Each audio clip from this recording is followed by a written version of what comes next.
से बटेंगे नियुक्ति पत्र, शिक्षकों में खुशी की लहर। 1 जनवरी 2025 को योगदान करना लाभदायक और नुकसानदेह दोनों। खबर देखने वाले तमाम आप दर्शक बंधुओं का मेरा प्यार भरा नमस्कार और आदाब। दोस्तों, बिहार के तमाम सक्षम उत्तीर्ण शिक्षक जो सक्षम वन के अंतर्गत परीक्षा में सफल हुए थे और उन्होंने सफलता प्राप्ति के उपरांत सफलतापूर्वक अपनी काउंसलिंग की प्रक्रिया भी संपन्न करा चुके हैं, उन तमाम शिक्षकों के वंदित नियुक्ति पत्र का वितरण एक बार फिर से 23 दिसंबर 2024 से की जाएगी। इसके तहत शिक्षकों में खुशी की लहर देखी जा रही है कि आखिर उनके सपने अब साकार होने वाले हैं। वहीं दोस्तों, शिक्षकों के लिए 1 से 7 जनवरी तक विद्यालय योगदान का अवसर प्रदान किया गया है, लेकिन अगर शिक्षकों के द्वारा 1 जनवरी 2025 को योगदान किया जाता है तो उनके लिए नुकसानदेह साबित होगा, तो दूसरे बिंदु पर उनके लिए लाभदायक भी साबित होगा। इन तमाम बिंदुओं के ऊपर आज के इस वीडियो में हम चर्चा करेंगे, लेकिन इससे पहले अगर आप नए हैं और आप अभी तक हमारे चैनल को सब्सक्राइब नहीं किए हैं तो चैनल को सब्सक्राइब कर लेंगे। दोस्तों, बिहार के तमाम सक्षम उत्तीर्ण शिक्षक जो खास तौर पर सक्षम वन के अंतर्गत सफलता प्राप्त करते हुए काउंसलिंग की प्रक्रिया भी सफलतापूर्वक संपन्न करा चुके हैं, उनके नियुक्ति पत्र का वितरण आज 23 दिसंबर 2024 से की जाएगी। इसके तहत शिक्षकों के नियुक्ति पत्र का प्रिंट आउट की प्रक्रिया आज से प्रारंभ हो जाएगी कि अभी तक पूरे बिहार में नियुक्ति पत्र वितरण संबंधित शेड्यूल जारी नहीं किया गया है। संभावना यह दिख रही है कि आज निश्चित रूप से प्रत्येक जिले की ओर से शेड्यूल जारी कर दिया जाएगा कि आखिर किन किन तिथियों में किन किन प्रखंडों के शिक्षकों को नियुक्ति पत्र वितरित किया जाएगा और उसका वितरण स्थल कहाँ होगा।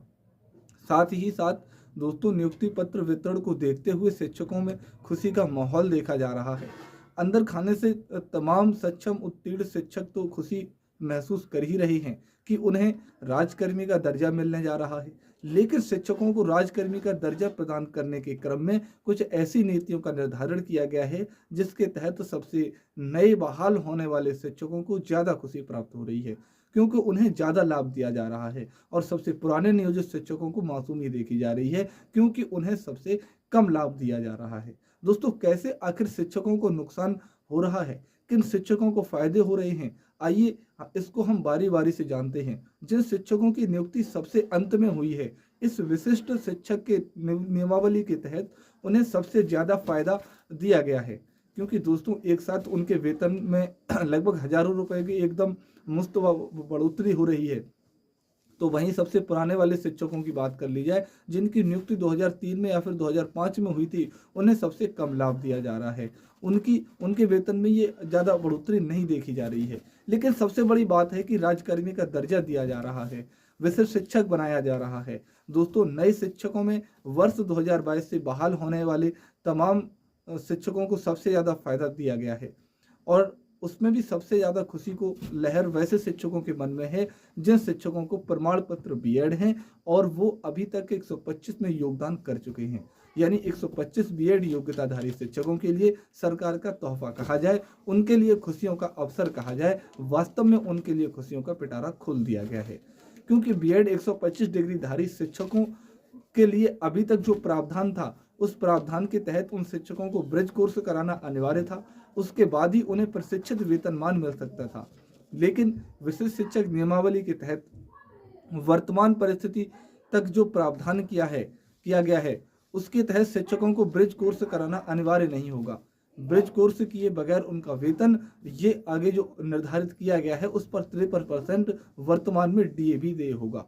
उसके बाद ये मेडिकल के रूप में रुपए देय होंगे और साथ ही हाउस रेंट के भी रूप में जो भी निर्धारित हैं वो देय होगा। इस आधार पर बीएड 125 डिग्रीधारी शिक्षकों के लिए खुशियों का माहौल है कि उनके वेतन में ये एकदम बढ़ोतरी देखी जा रही है, जिससे मन में उनकी निराशा भी कुछ देखी जा रही है। लेकिन दोस्तों, इन तमाम बिंदुओं के बीच जब शिक्षकों की औपबंधिक नियुक्ति पत्र का वितरण हो जाएगा, उसके बाद बारी आएगी शिक्षकों का विद्यालय योगदान करने का। यह तिथि निर्धारित की गई है 1 से लेकर 7 जनवरी 2025। अब यहाँ पर सवाल उठता है कि क्या 1 जनवरी को विद्यालय योगदान करना नुकसानदायक है या फिर लाभदायक है। दोस्तों, हमने पिछले वीडियो में अपलोड किया है, उसमें बताया भी है, उसमें स्पष्ट भी कर दिया है कि 1 जनवरी को विद्यालय योगदान करने के बाद शिक्षकों को कौन सा नुकसान झेलना पड़ेगा। आइए संक्षिप्त में हम बता देते हैं कि 1 जनवरी को अगर विद्यालय योगदान किया जाता है तो उसके तहत शिक्षकों को 31 दिसंबर 2023 को प्राप्त हो रही वेतन की पेपुटेंशन के साथ वेतनमान विशिष्ट शिक्षक का देय होगा। उदाहरण के तौर पर सबसे पुराने वाले नियोजित शिक्षकों का उदाहरण लिया जाता है तो वर्तमान में उनका वेतन वैश्विक रूप में ही है। 1 जनवरी को उन शिक्षकों द्वारा योगदान किया जाता है तो 31 दिसंबर 2024 को प्राप्त हो रही वेतन यानी ये जो प्रोपोर्टेंशन के साथ में उनका 30,750 लगभग उनका जो विशिष्ट शिक्षक का वेतन फिक्स हो जाएगा।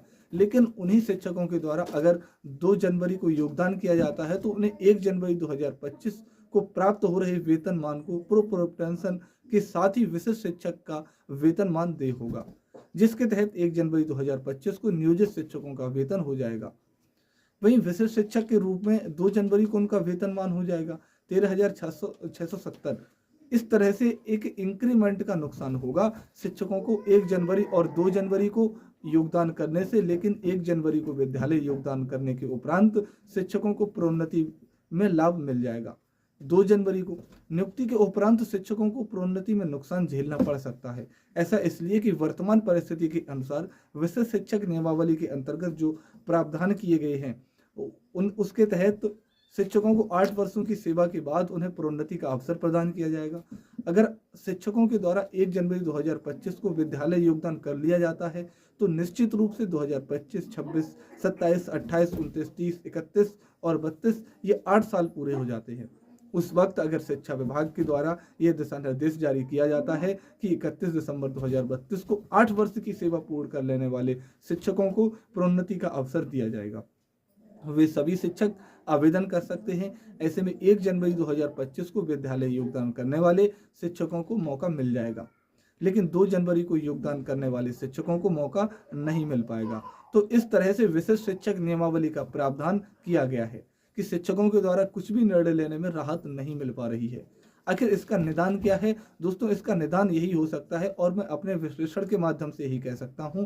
साथ ही साथ शिक्षा विभाग के अपर मुख्य सचिव डॉक्टर एस सिद्धार्थ को मैं निवेदन पूर्वक कहना चाहूँगा कि इसका निदान है कि अगर बिहार के तमाम विद्यालयों में 1 जनवरी 2025 को 9 वर्ष की छुट्टी प्रदान कर दी जाती है तो निश्चित रूप से सभी शिक्षकों को एक मुफ्त राहत मिल जाएगी और इसके लिए भविष्य में होने वाली प्रोन्नति को लेकर शिक्षकों के रास्ते भी खुल जाएंगे, क्योंकि 8 वर्षों के बाद यही नोटिफिकेशन जारी किया जा सकता है कि 1 जनवरी 2032 को 8 वर्षों की सेवा पूर्ण करने वाले शिक्षकों को प्रोन्नति हेतु आवेदन करने का मौका प्रदान किया जाता है।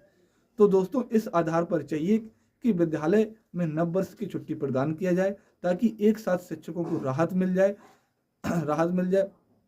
तो बात हुई दोस्तों प्रोपोर्टेंशन के साथ मिलने वाले लाभ के साथ, लेकिन वहीं अगर शिक्षा विभाग की ओर से शिक्षकों के समस्थानिक इंडेक्स का लाभ दिया जाता है तो सबसे पुराने योगदान करने वाले शिक्षक जिनकी नियुक्ति 2005-2006 में हुई थी उन्हें सबसे ज़्यादा लाभ उन्हें प्राप्त हो पाएगा।